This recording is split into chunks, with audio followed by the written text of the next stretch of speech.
You're listening to Strange by Nature, your guide to the strange, weird, unbelievable, and improbable wonders of the natural world.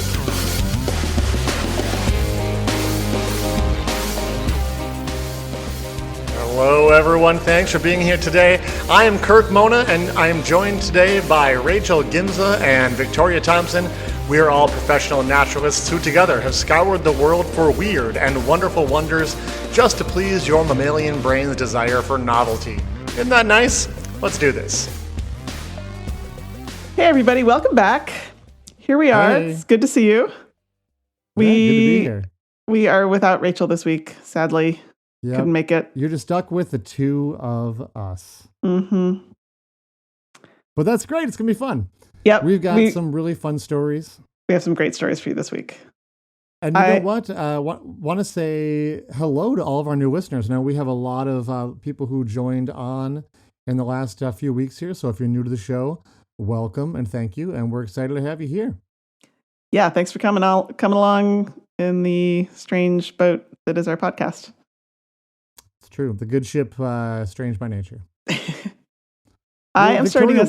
What do you got for us? Yeah, I'm starting us off this week. And, you know, when I was still working as a naturalist, I would sometimes do programs where we would talk about the 5 vertebrate classes. I'm sure you do these programs, Kirk, right? Okay, sure.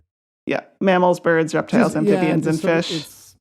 Yeah, I often use the example of like when I'm talking about a bird, like I'm lucky enough to work with the red-tailed hawk, and just last week I had him on my hand, and I was like, how can you tell this is not a cow on my hand?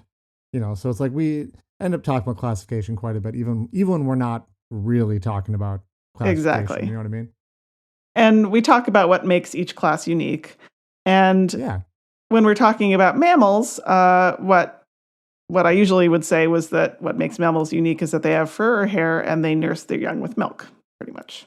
Right? Sounds good. Yeah. Yeah. Yeah. I mean, technically, Those are the biggies. what? Those are the biggies. Yeah. Those are the biggies. I mean, technically, 4-chambered heart. there are a few other things. So, according to Wikipedia, the definition of a mammal includes that females have milk-producing mammary glands, fur or hair. Yep. 2 other features that are a little too technical for most young kids. They have a region of the brain called the neocortex and 3 middle ear bones. Fascinating. Okay. Other vertebrates only have 1. But in fact, mammals are not the only animals that produce milk. Is this going to be a technicality kind of thing? Something we call milk, but isn't really milk, Victoria? Well, kind of. It turns out that there are many different species that have evolved some ways for their bodies to produce a specialized substance to feed their young that is milk-like. You cannot exactly, as you said, technically, you cannot call these substances milk because they don't come from mammary glands. But we're going to anyways, aren't we? We are going to. I mean, I could just say milk-like substance for this entire episode, but that is a lot of words. So I'm going to say milk. That would get really, really tiring, yeah. Yes. It's functionally equivalent to milk. And in some cases, it's quite similar in composition to mammal milk, in fact.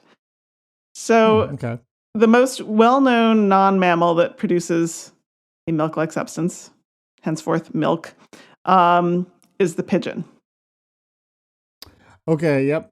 I'm, as the resident bird nerd on the show, I have heard of this, yes. I'm not surprised that you've heard of this. I think when I did an episode about pigeons, I was focusing on other features of the pigeon, so I don't think I mentioned this. Right. It's but cool. It is very cool. And it's not really too surprising that if making non-mammal milk is going to occur anywhere, it's going to be in a bird, right? Because birds are pretty well known for putting a lot of parental care into their offspring. Okay. Makes compared sense. to like most reptiles, for example, or fish. Or worms. Yeah, worms. So male and female pigeons produce what is known as crop milk to feed their chicks. And gross. That sounds like if you don't know what a crop is, you're probably like, oh, crops like corn and soybeans, those kind of crops. Yeah, no. Is that what you're talking about? No. It gets more gross. The crop is tell us all about that. Yeah, the crop's a specialized organ within the sort of throat/upper chest area of a bird that helps masticate their food, if you will, grind it up. Yeah. Yeah. It's like a little storage spot kind of too. Mm-hmm. Oh yeah, storage. I guess it's different than the gizzard. It's kind of like storage, and yeah, it's part of their eating system. Well, crop milk is made in the crop, and it is often described with the dreaded adjectives cheesy and curd-like. Those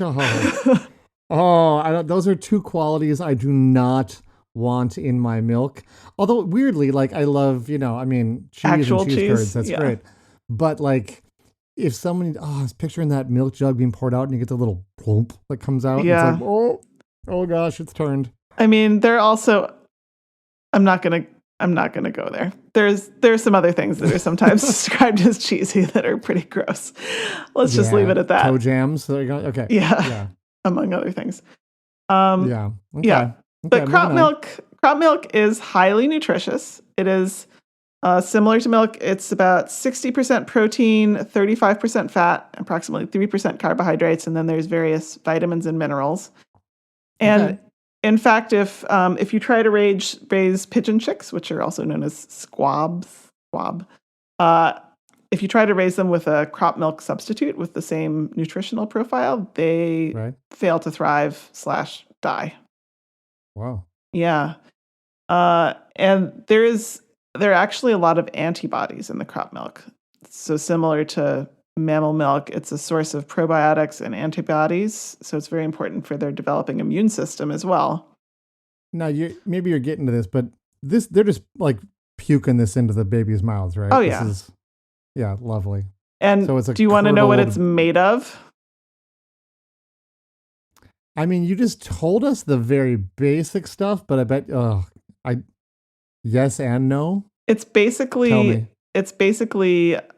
Sort of beefed up skin cells from the inside of the crop that are shed, multiply and shed in the lining of the crop and then clump together.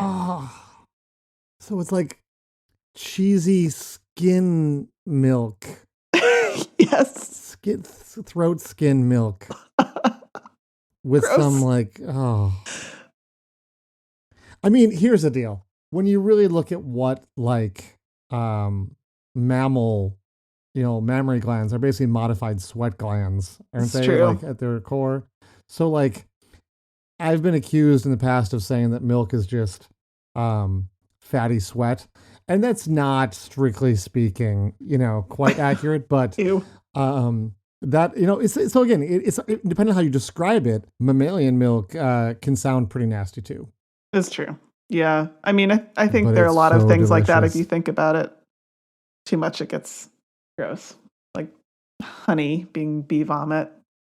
Well, welcome to the Strange by Nature podcast. That's what this is all about. So Yeah. on brand. Continue. There are a few other birds that are known to feed their chicks crop milk as well. So for example, emperor penguins and flamingos are the ones that are known about. But in fact, very little research has been done on these birds, or this specific aspect of these birds. So there's not much information about how similar or different it is from pigeon crop milk. Okay. All right, here's where things are going to take a turn a little weirder, if that wasn't weird enough yet. You're going to talk about how you've personally tasted these, and they are like one's kind of nutty, one's more like almond milk, one's like rice milk. I'm not saying I wouldn't taste it, but I haven't tasted it. Oh, okay. Listeners, Actually, I I wouldn't. feel like we have a No, I challenge here. If we can get 1,000 new listeners in the next month, Victoria is going to drink pigeon crop milk. I don't know how we're going to get it. Maybe we can put that as a Patreon prize. Wow. We'll think about it. We'll think about We it. have to find a source for crop milk. Yikes. Yeah. I mean, You were saying something totally unrelated. Go ahead. I was. So we're gonna move on from birds and to a different vertebrate class. There are some fish that produce milk. Huh. Yeah. Any guesses? What kind of fish? What kind of fish? Yeah. Goby fish. Not as far as I know, but I don't as know. we That have was the discussed, weirdly, that was the first fish to pop into my brain. My brain is a strange strange Yeah. That's why you're on this show. place. Apparently. Tuna. Is it tuna? No. Goldfish. It's a No. fish that What we've is it? discussed on the show before. The coelacanth, episode 1. No, in the context of reproduction, in fact.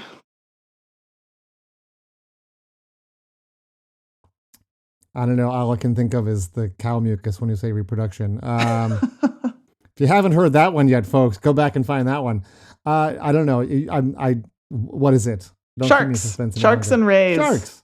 Yes. Oh, I thought of sharks, but I thought maybe that was. I know they're fish, but they're well, that makes sense because they're that weird group of fish. So Yes. So when I talked about sharks before, I talked about how some sharks give birth to live young, which is called viviparous in science language. Yeah.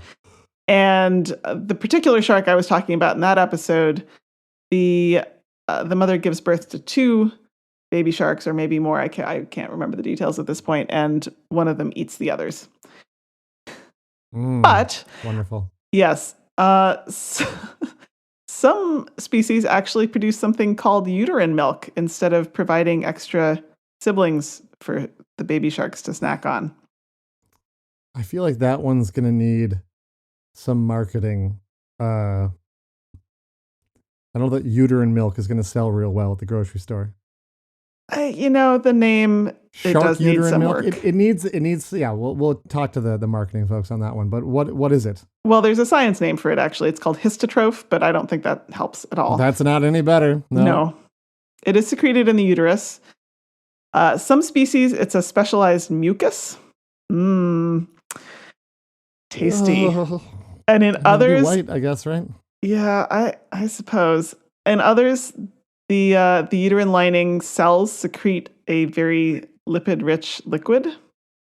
In fact, so that's kind of milk-like then, yeah. Yeah, there are several species of shark that apparently do this, but the most recent discovery was there was a bycatch in some fishing boat of a gravid, that is pregnant, great white shark. Yeah. And oh wow. Yeah, they cut open her uterus, and it was just filled with this kind of creamy yellowish liquid. I saw pictures. It was something. Well, this is Yeah. really something. Okay. There's another species of fish actually that makes milk. If we get 2,000 new listeners, Victoria's going to drink uterine milk. Yeah, good luck sourcing that. I mean, it'd be challenging. Yes. So the discus fish, which lives, I believe, in the Amazon, also uses mucus to feed their babies. But these babies are born more in typical fish fashion. That is, the eggs are fertilized externally in the water. But the parents stick around after the eggs hatch, and they have mucus on the side of their bodies, both the father and the mother, that the hungry little fishlings then nibble on. And there was actually a 2010 study that showed that the composition of the mucus changes after the babies are born. So there increases in protein and antibody content. So it's like how human milk actually changes as the baby gets older. It's kind of like the fish version of that. So there's another, even possibly stranger vertebrate that gives birth to live young and produces uterine milk. All right, and what is that? Also another one that I have talked about on the show before, the weird worm-like amphibian known as the Sicilian. Oh, okay. Yeah. I talked about them way back in episode 35, which I had almost forgotten at this point. Seems like forever ago? Okay. Yes. But I actually, as I mentioned back then, baby Sicilians have specialized teeth that they use to scrape cells off the lining of their mother's oviduct, which is considered a form of uterine milk. And then after they're born, they go on to tear strips. More like cannibalism than uterine milk, but okay. Yeah, sort of. I mean, it's a I guess there's a line, there's a spectrum between cannibalism, and they pretty much cross that line after they're born, because then they go on and tear strips of skin off of their mother to eat. Oh, okay. Yeah. Well, I mean, there we are. I mean, I guess milk is maybe kind of a form of cannibalism in the first place. God, there's so many good episode titles floating in my head right now. Okay. And finally, I'm going to kick the weird up another notch because there are insects that produce milk. Ooh, okay. Yeah. Which ones? I bet you didn't know this. I didn't know this. Tsetse flies actually give birth to live young, one at a time. I did not know that. That's why we started the show, was because I wanted to learn new amazing things, and you have blown my mind. Yes, tsetse flies have one little baby fly at a time, and it goes through the egg and larva stage in the mom's uterus. And inside the uterus, apparently this is like the one saving grace of tsetse flies, which for our listeners that don't know this, they are the vector for a very serious disease in Africa called sleeping sickness. It's quite deadly. Right. And one of the things that makes it not as bad as it could even be is that tsetse flies reproduce very slowly for flies. Yeah, that's insects famously just have tons and tons of young, so that's mind-blowing in of itself. And even without the fact that they apparently make milk. Well, get this. So Milk-esque. What do you got? The milk is actually produced in the uterus by specialized glands. So in some ways, it is more similar to mammal lactation than any of the other examples we've talked about so far. Right. Because okay. for all of the other ones we were talking about, it's like secreted from some other tissue, but just like or extra cells that have been sloughed off, to use another favorite word. I knew the S word was coming. Slough. But but the tsetse flies actually have something that you could call a mammary gland, sort of. Wow. Although it evolves completely separately from mammals, mammary glands. Yeah, the word mammary and mammal is right there. Like I don't think you can call it that. There are also some ant mimic spiders and also certain species of viviparous cockroach that exude milk-like substances for their young. Okay, that sounds familiar. Yeah. And recently, scientists discovered that the pupae of some ants, perhaps all ants, exude a milk-like substance that is then used to feed larvae and possibly also adult ants in the colony. Yeah, cool. Yeah. And finally, last but not least, I think the most unexpected animal to produce milk is the nematode worm, Canor habitatus elegans, which is it's widely used in lab science. Okay. And actually breaks down its own internal organs to produce milk to feed its babies. That seems counterproductive, but okay. Yeah. Yeah. My sources this week. I had several. There was a paper from PLOS ONE in 2012 about similarities between pigeon milk and mammalian milk. Another 2012 paper from Insect Biochemistry and Molecular Biology about lactation in the tsetse fly. Also Science Daily, Discover Magazine, and the New York Times. That is what I have for you today. That was a lot. It was a lot of non-milk milk. I'm going to go get a glass of milk. We're going to take a break. And when we come back, I'll have a story for you. Excellent.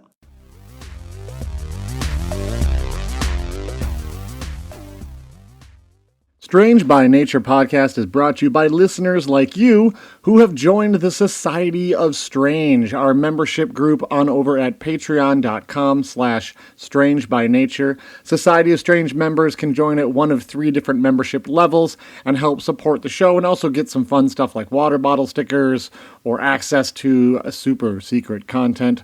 So a thank you to those who have joined already to help make this podcast possible. If you haven't joined yet, we'll see you soon over at the Society of Strange at patreon.com/strangebynature. See you soon.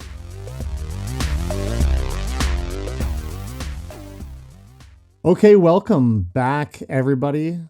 It was the night of December 20th, 1980, and 19-year-old Jean Hilliard had gone out to meet some friends for a night of drinking and dancing at the American Legion in Lengby, Minnesota.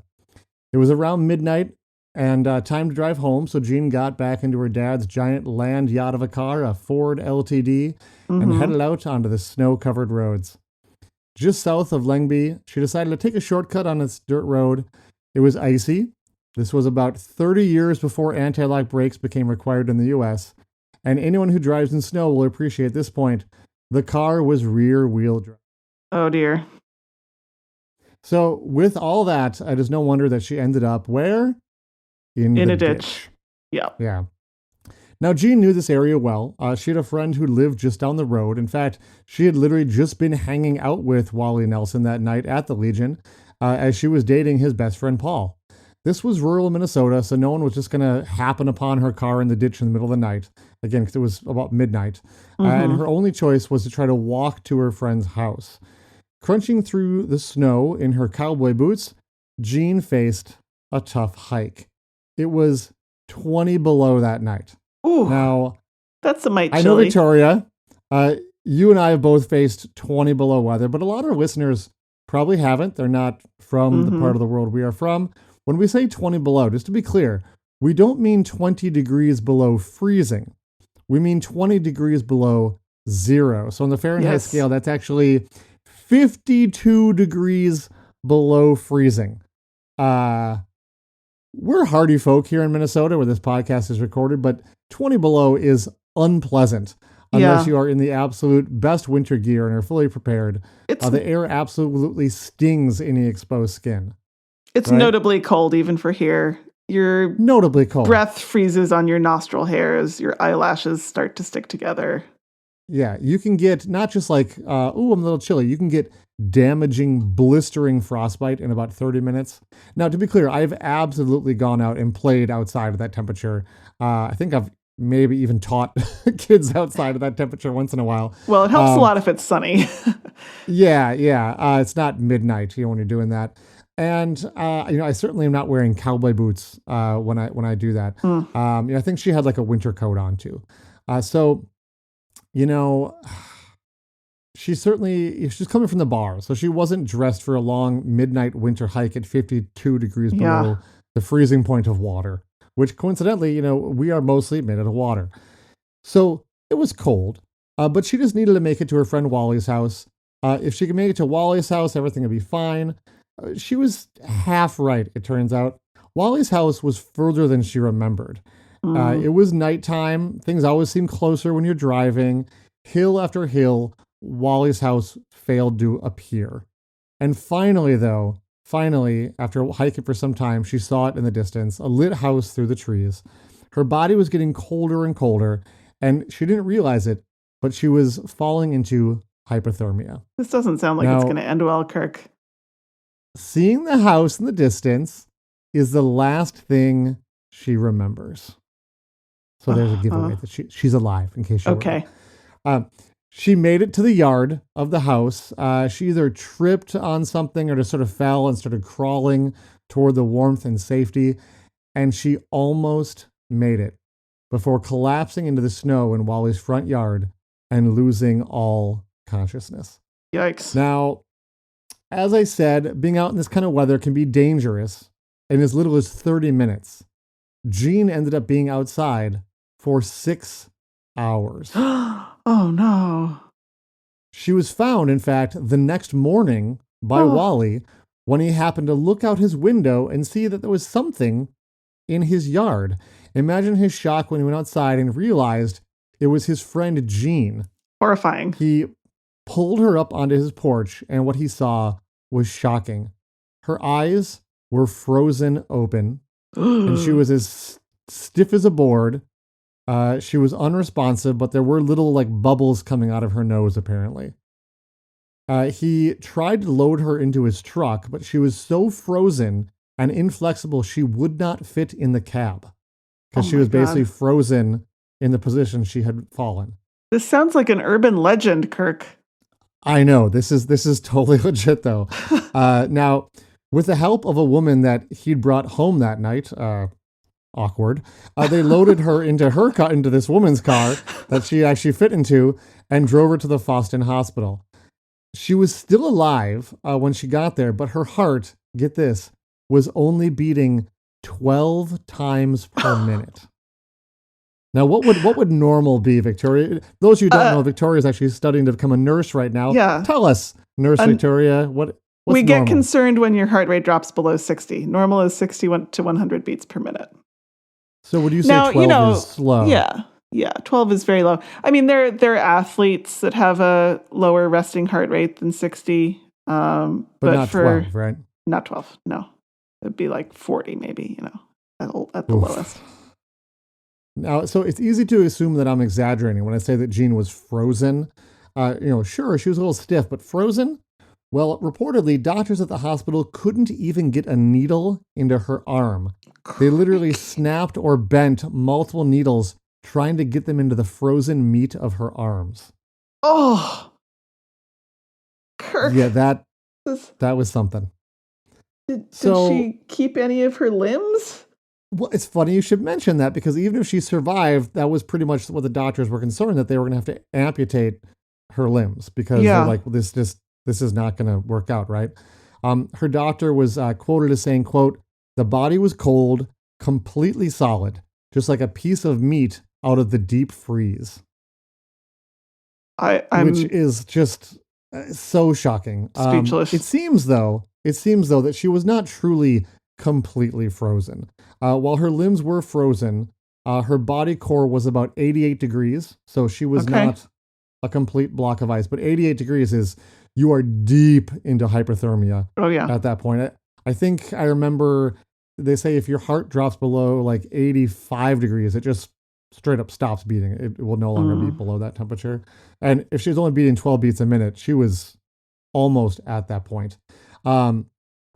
Incidentally, her limbs likely weren't actually frozen solid, like a lot of the reporting on this said. They probably seemed that way.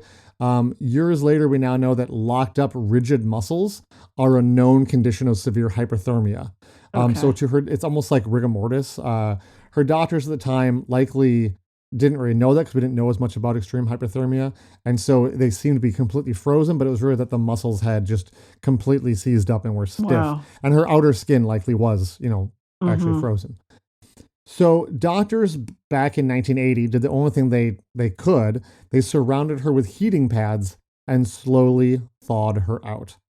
It actually weirdly did not take long. A few hours later, she started to have muscle spasms and start moving.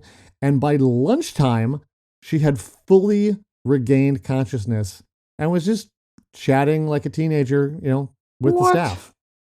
I mean, so I would have thought she'd be in incredible pain. Well, she seemed totally unharmed. And she left the hospital complaining that, her toes stung a little bit from being cold. Wow. Didn't lose any arms, nothing, just hurt. Yeah, my toes kind of sting a bit. Like, you'd gone out to get the mail without, in your tennis shoes in the winter. I don't even know what to say. It makes no sense. Now, Jean is still alive. She's 62 years old, and at least a couple of years ago was working at the Walmart in Cambridge, Minnesota, just living her life like the rest of us. So good on you, Jean. Keep at it. Yeah. Jean is not the only human to have been seemingly frozen solid and been brought back to life. There's many stories like this. I was actually going to sort of do my story this week on a bunch of these people this has happened to, but Jean's story was so amazing. I just wanted to focus on that. Because of cases like hers, we now have an entire procedure for dealing with this kind of thing. Often it's when somebody falls through the ice, and falls into a frozen lake, not when they, decide to walk in the middle of the night and take a nap on their friend's, front lawn in the 52 degrees below freezing. But it's a truly amazing story, and it shows how resilient humans can be if the conditions are just right, because this obviously could have ended very, very, very differently. It is a really amazing story. Scientists are interested in studying how people can survive these states, not only because it can help us when this happens to help these people survive, but also it basically brings up this whole concept of human hibernation. I mean, thinking about your body temperature being chilled down like that, your heart rate dropping down to 12 beats a minute. These are the things we talk about happening when animals hibernate. The fact that humans sometimes can survive this is really amazing.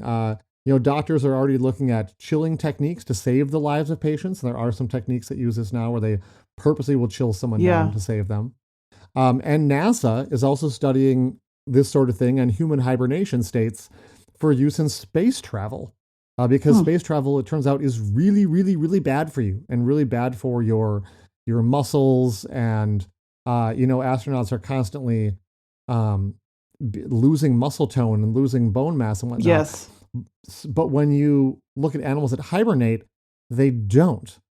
So it's like, okay, could we somehow have humans hibernate for some of this space travel? So who knows? One day we may be purposely freezing humans and shipping them off to explore the stars. Amazing. Yeah, it's pretty cool. My sources this week were Minnesota Public Radio and Science Alert, but the Gene story has been told time and time again, many places, because it's no doubt such a famous example of not just extreme hypothermia and what humans can do, but also people looking at like, well, okay, could we somehow use this and make use of this apparent ability that some humans can sometimes have under just the right conditions. So mind-blowing and awesome. I just wanted to share that story with you. That's such a great story. Thank you, Kirk. You're welcome.